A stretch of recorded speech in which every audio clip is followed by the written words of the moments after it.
अस्सलाम वालेकुम students, today is your lecture number 20 और हम लास्ट जो बात कर रहे थे that was about redox potential. ठीक है, तो बेटा रेडॉक्स पोटेंशियल में हमने डिस्कस किया था इलेक्ट्रोकेमिकल सेल्स को। ठीक है, इलेक्ट्रोकेमिकल सेल दो तरह के हैं, इलेक्ट्रोलाइटिक और वोल्टेइक सेल्स। तो उसमें से वोल्टेइक सेल की जो हम बात करना चाह रहे थे, तो वोल्टेइक सेल ये है कि जहाँ पर ज़ाहिर है दो इलेक्ट्रोड्स हैं। ये आपने पढ़ा था पहले इसमें इलेक्ट्रोकेमिस्ट्री में कि जो इलेक्ट्रोकेमिकल सेल्स हैं उनमें दो इलेक्ट्रोड्स होते हैं, एक आपके पास कैथोड होता है और एक एनोड होता है। ठीक है, तो यहाँ पे जो यहाँ तक हमने जो है वो उस दिन डिस्कस किया था कि आपके पास जो है वो स्टैंडर्ड जो पोटेंशियल होता है सेल का वो कैसे जो है वो फाइंड करते हैं, उसका फार्मूला क्या है। ठीक है बेटा, उसके बाद शी की भी बात हो गई थी, that was standard hydrogen electrode potential.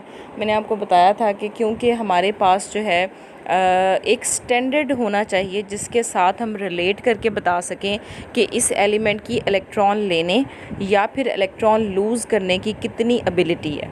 ठीक है, तो वो जो स्टैंडर्ड है वो हमारे पास हाइड्रोजन का इलेक्ट्रोड है। ठीक है, वो हमने ख़ुद बनाया है ऑर्बिट्रेरीली, यानी कि ख़ुद से जो है आप समझ लें कि जो है वो उसको सेट किया है, दैट इज़ हमने हाइड्रोजन ली। ठीक है, ये यहाँ पे जो बना हुआ है ये आपके पास जो है वो शी का ही इलेक्ट्रोड है। ठीक है, तो ये किस तरह से बनता है इसकी पहले कंस्ट्रक्शन लिखी हुई है कि बेटा हम क्या लेते हैं, क्योंकि हाइड्रोजन जो है वो मेटालिक फॉर्म में नहीं होती, गैशियस फॉर्म में होती है, इसलिए हम ये जो दिया हुआ है ये प्लाटिनम का जो है ना एक स्ट्रिप समझने ले लेते हैं। ठीक है, प्लाटिनम का इलेक्ट्रोड ले लेते हैं, उसके ऊपर हम हाइड्रोजन की जो है ना गैस बबल करवाते हैं। ठीक है, उसकी रीज़न ये है कि बेटा हाइड्रोजन जो है वो मेटालिक फॉर्म में नहीं होती, इस वजह से हम उसका मेटल इलेक्ट्रोड नहीं बना सकते, लेकिन प्लैटिनम के इलेक्ट्रोड के ऊपर हाइड्रोजन की बबलिंग करवा सकते हैं। ठीक है, अब प्लैटिनम क्यों यूज़ करते हैं, बिकॉज प्लैटिनम का हाइड्रोजन के साथ रिएक्शन नहीं है, हमें ऐसा इलेक्ट्रोड चाहिए जो कि हाइड्रोजन के साथ ख़ुद से कहीं रिएक्ट ना करना शुरू कर देना।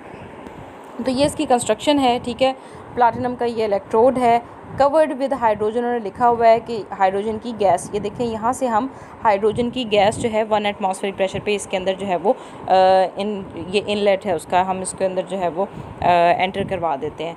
तो यहाँ पे आपके पास जो सोल्यूशन है, क्योंकि लास्ट टाइम मैंने पढ़ा था कि हाफ सेल क्या होता है, इलेक्ट्रोड और इलेक्ट्रोड अपने ही सोल्यूशन में डिप हुआ हुआ। ठीक है, तो ये हाइड्रोजन का ही सोल्यूशन है। हाइड्रोजन का कौन सा सोल्यूशन ले लिया, हम HCl ले सकते हैं फॉर एग्जांपल। ठीक है, हाइड्रोक्लोरिक एसिड, तो ये 1 मोलर जो है वो उसका सोल्यूशन हो गया। तो ये पूरा सेटअप जो है दिस इज़ अबाउट शी यानी स्टैंडर्ड हाइड्रोजन इलेक्ट्रोड। ठीक है, तो अब ये हमारे पास स्टैंडर्ड है। स्टैंडर्ड का मतलब ये है कि इसके साथ कनेक्ट करके हम देखेंगे कि जिसका भी हमने स्टैंडर्ड जो है सेल पोटेंशियल फाइंड करना है उसको हम इसके साथ कनेक्ट कर देंगे। बेटा हाइड्रोजन जो इलेक्ट्रोड है इसकी जो वैल्यू आती है यानी कि रिडक्शन पोटेंशियल की, वो ज़ीरो है। ठीक है, आगे इलेक्ट्रोकेमिकल सीरीज़ में भी हम आप देखेंगे कि हाइड्रोजन की जो है वो 0.00 वोल्ट जो है ये आपके पास जो है वो इसकी है।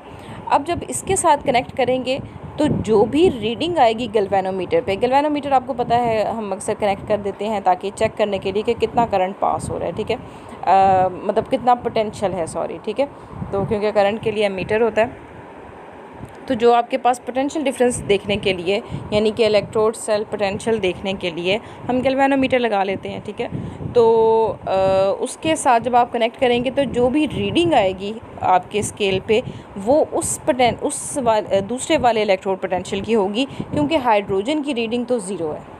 ठीक है, तो इसका मतलब जो भी चेंजिंग आ रही है वो दूसरे इलेक्ट्रोड पोटेंशियल की वजह से आ रही है, इसकी वजह से नहीं आ रही। तो जो भी रीडिंग आएगी वो हमारे पास जो है वो उसका पोटेंशियल हो जाएगा।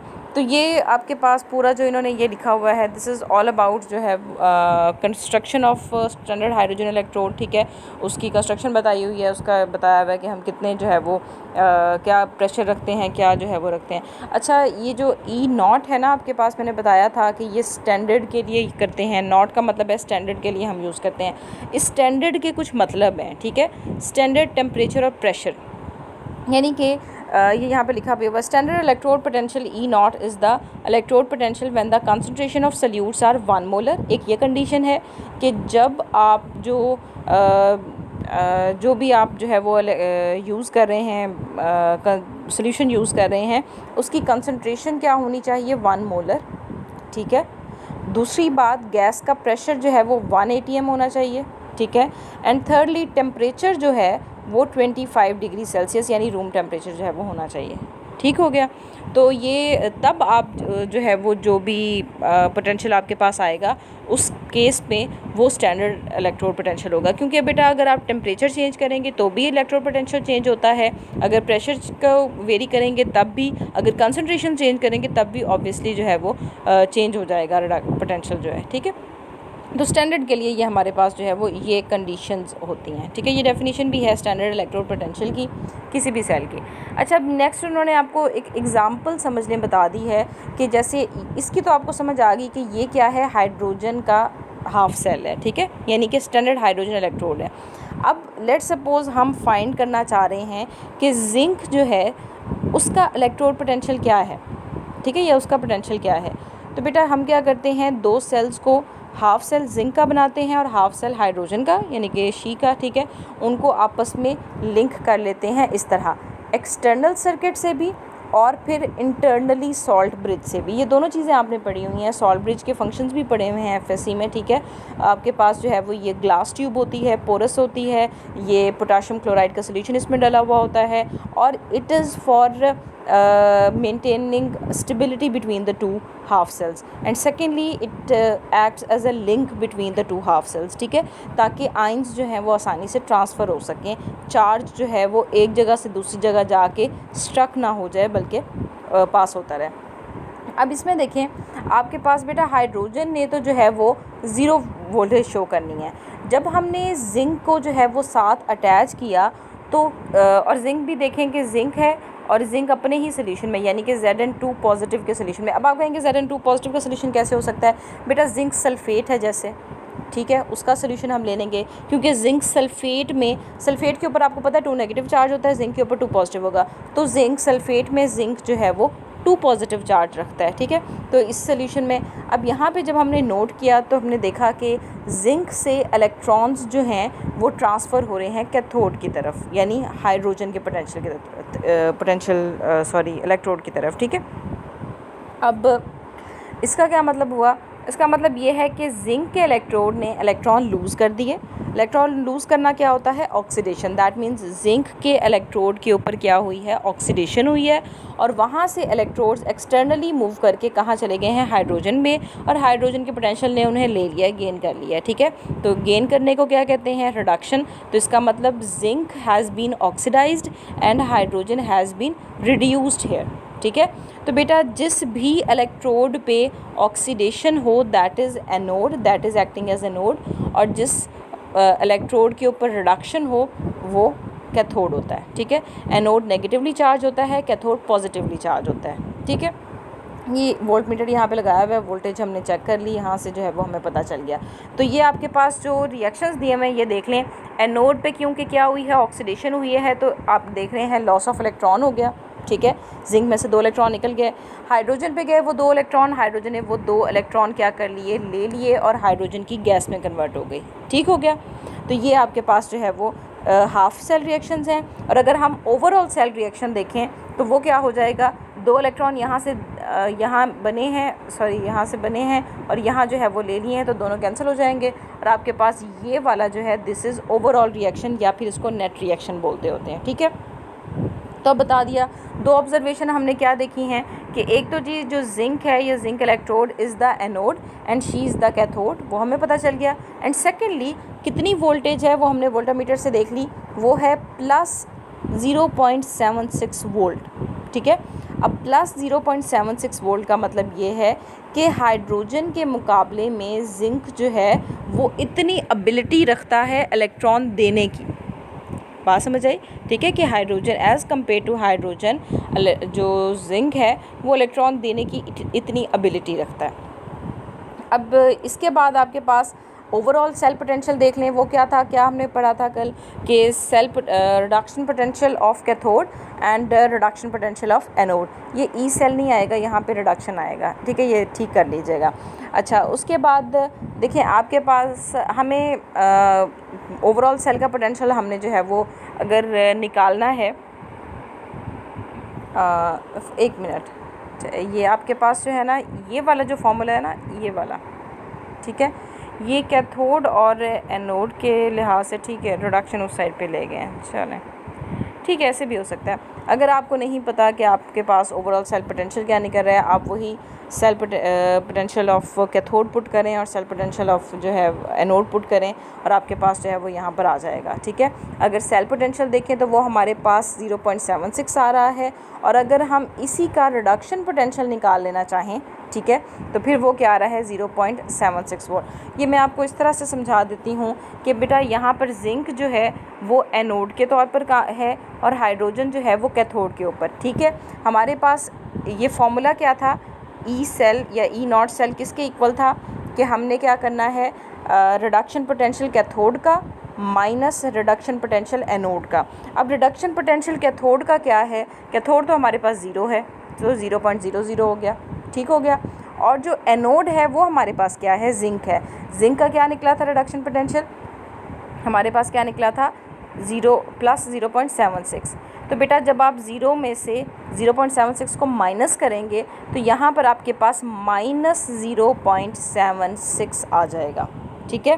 तो इसका मतलब कि जो रिडक्शन पोटेंशियल है एनोड का वो -0.76 है, और जो ऑक्सीडेशन पोटेंशियल है इसका हमारे पास जिंक का, वो आपके पास +0.76 है, ठीक है। तो मैंने आपको बताया था क्योंकि रिडक्शन और ऑक्सीडेशन पोटेंशियल्स की वैल्यू बिल्कुल इक्वल होती है लेकिन साइन अपोजिट होते हैं। अच्छा, उसके बाद ये इन्होंने ये नेक्स्ट यही बताया हुआ है, ठीक है। तो ये आपके पास ये इसका रिडक्शन पोटेंशियल हो गया, ठीक है। अच्छा, उसके अलावा एक और बात, चलिए ये मैं अलहदा से भी आपके लिए इस तरह लिखा था कि 2 इलेक्ट्रोड्स आपको पता है होते हैं। एनोड बेटा जो है वो नेगेटिवली चार्ज होता है और एनोड पे हमेशा ऑक्सीडेशन होती है, keep that in mind. Anode के ऊपर हमेशा ऑक्सीडेशन होती है, इसे इस तरह से याद रख लें बेटा, एनोड में ए है, ठीक है, और ऑक्सीडेशन में ओ है। दीज बोथ आर वॉवल्स, ठीक है, जैसे ए ई आई ओ यू जो आपके पास 5 वॉवल हैं। तो इससे आपको याद रहेगी कि एनोड पे हमेशा ऑक्सीडेशन होती है, ठीक है। सेकेंडली कैथोड पे हमेशा जो है वो रिडक्शन होती है। अच्छा, उसके बाद जो डायरेक्शन ऑफ करंट है वो जाहिर है एनोड पे, क्योंकि ऑक्सीडेशन हो रही है, इलेक्ट्रॉन लूज़ हो रहे हैं, वो इलेक्ट्रॉन लूज़ जो है हुए हैं वो एक्सटर्नल सर्किट से होते हुए कहाँ चले जाएंगे, कैथोड पे। दैट इज़ वाई एनोड से कैथोड हमेशा इलेक्ट्रॉन जो है वो ट्रांसफ़र होते हैं, जो आपके पास स्पॉन्टेनियस रिएक्शन है उनमें, ठीक है, जो खुद ब खुद हो रहे होते हैं। अच्छा, दूसरी बात यानी कि अगर आप चाहते हैं कि कैथोड से एनोड की तरफ इलेक्ट्रॉन जाएं तो आपको एनर्जी देनी पड़ेगी या आपको बैटरी लगानी पड़ेगी, ठीक है। तो वो हम नॉर्मली करते हैं, ये दोनों काम होते रहते हैं। जितनी भी आपकी रिचार्जेबल बैटरीज़ हैं वो ऐसे ही चलती हैं, ठीक है। जब आपके पास डिस्चार्जिंग हो रही होती है तो एनोड से कैथोड इलेक्ट्रॉन जा रहे होते हैं, और जब आप उसको जैसे मोबाइल की बैटरी को चार्जिंग पर लगा देते हैं तो तब कैथोड से एनोड की तरफ इलेक्ट्रॉन जाते हैं। अच्छा, फिर है स्टैंडर्ड रिप्रेजेंटेशन ऑफ सेल। इसको पहले सुन लें जी। आपके पास जो भी अगर कोई सेल है तो पूरी कंस्ट्रक्शन लिखने के बजाय हमारे पास एक शॉर्ट फॉर्म है, ठीक है, जिसके थ्रू हम जो है अक्सर जितनी भी जर्नल्स वगैरह होती हैं या कहीं पे जब हमने रिसर्च में काम करना होता है तो हम पूरा नहीं लिखते कि जी इसका हमने इलेक्ट्रोड बनाया है, इसका एनोड बनाया है, इसका कैथोड बनाया है, इतना मोलर सोल्यूशन लिया, ये वो इस तरह नहीं लिखते होते हम वहाँ पे हम एक शॉर्ट फॉर्म में लिखते हैं, ठीक है। तो वो किस तरह से लिखते हैं कि आपके पास जो है वो सबसे एट योर मोस्ट लेफ़्ट, ठीक है, तो लेफ़्ट साइड से स्टार्ट करते हुए आपने जो है पहले जो है सबसे पहले आता है जी एनोड, जिस चीज़ का भी एनोड है, ठीक है, वो सॉलिड। उसके बाद ये डैश लगा के इस तरह से साइड टिल्टेड जो आपके पास जो है वो ये लगा के, उसके बाद आपके पास एनोडिक सोल्यूशन, सॉरी ये, ठीक है, एनोडिक सोल्यूशन जो भी है वो, ठीक है। जैसे जिंक है, मैंने नीचे से लिखा है कि जिंक है, तो जिंक का एनोडिक सोल्यूशन कौन सा था, zinc 2 positive ions aqua solution, ठीक है। फिर दरमियान में ये जो डबल लाइन आपको नज़र आ रही है इस तरह से पैरेलल लाइन जो है, this is symbol of salt bridge, ठीक है। तो दरमियान में सॉल्ट ब्रिज, उसके बाद कैथोडिक सोल्यूशन और फिर कैथोड, ठीक है। अब इसको अप्लाई करके देख लेते हैं। अभी हमने जो सेल देखा था वहाँ पे एनोड क्या था, जिंक था, एनोडिक सोल्यूशन क्या था, जिंक 2 पॉजिटिव, ठीक है। अक्सर हम यहाँ मोलर भी लिख देते हैं कि 1 मोलर साथ यहाँ पे, ठीक है, इधर लिख देते होते हैं, लिखना चाहिए वैसे साथ। अच्छा, उसके बाद दरमियान में सॉल्ट ब्रिज का साइन, फिर कैथोडिक सोल्यूशन किसका था, हाइड्रोजन के आइंस का, और साथ जो है वो कैथोड किसका था, हाइड्रोजन का। अब यहाँ पे देखिए हाइड्रोजन क्योंकि गैस है इसलिए हमने साथ प्लाटिनम भी लिखा है कि प्लाटिनम क्योंकि वो आपके पास सॉलिड जो है कैथोड जो था, सॉलिड जो कैथोड था वो उसी का था। इसी तरह सेकंड एग्जांपल देख लें आपके पास यहाँ पे जिंक एनोड, एनोडिक सोल्यूशन, और अगर कॉपर के साथ करेंगे तो जिंक हमेशा एनोड और कॉपर हमेशा कैथोड के तौर पर एक्ट करता है, तो ये कैथोडिक सोल्यूशन और ये cathode. So this was all about symbolising और रिप्रेजेंटिंग सेल, ठीक है। अब इससे आगे बेटा नेक्स्ट जो आपके पास एक दो और बातें लिखी हुई हैं उन्होंने कि जो है ये आपके पास यही कुछ है, ठीक है। ये इन्होंने बताया हुआ है कि आप किस तरह से हाफ सेल को कैसे रिप्रेजेंट करते हैं, फुल सेल को आप कैसे रिप्रेजेंट करते हैं एंड ऑल दैट, ठीक है। उसके बाद है जी आपके पास for each of the half cell the standard reduction potential provides a measure of the driving force for reduction to occur. बिल्कुल ऐसे ही है। हाफ सेल जो है एक्चुअली आपके पास ये मेजर है कि कितनी आपके पास जो है वो कितनी ड्राइविंग फोर्स कहते हैं ईएमएफ को, इलेक्ट्रोमोटिव फोर्स, इलेक्ट्रॉन्स को एक इलेक्ट्रोड से दूसरे इलेक्ट्रोड पे लेके जाने के लिए जो आपके वोल्टेज या जो एनर्जी चाहिए बेटा उसको वो हमारे पास ड्राइविंग फोर्स है, ठीक है। तो जितना ज़्यादा the more positive the value of reduction potential the greater the driving force for reduction. तो जाहिर है जितना रिडक्शन पोटेंशियल ज़्यादा होगा उतनी रिडक्शन की कैपेसिटी ज़्यादा होगी, यानी इलेक्ट्रॉन लेने की एबिलिटी उतनी ज़्यादा होगी, उतना तेज़ी से इलेक्ट्रॉन उस तरफ जाएगा, ठीक है। तो ये आपके पास जो है वो ये टॉपिक था पूरा, ठीक है। इसको आप देख लीजिएगा। ये जो इन रिवर्स कहा हुआ है ना ये आपके पास ऑक्सीडेशन से, तो बेटा जो रिडक्शन है और ऑक्सीडेशन है ये बिल्कुल इन रिवर्स हैं, एक दूसरे के बिल्कुल ऑपोजिट हैं। तो अगर किसी भी एलिमेंट की रिडक्शन पोटेंशियल ज़्यादा पॉजिटिव है तो उसका ऑक्सीडेशन पोटेंशियल उतना ही ज़्यादा नेगेटिव होगा, ठीक है। तो ये इसलिए इन्होंने इन रिवर्स लिखा हुआ है। कोई क्वेश्चन हो तो मुझसे पूछ लीजिएगा। ओके जी, अल्लाह हाफिज़।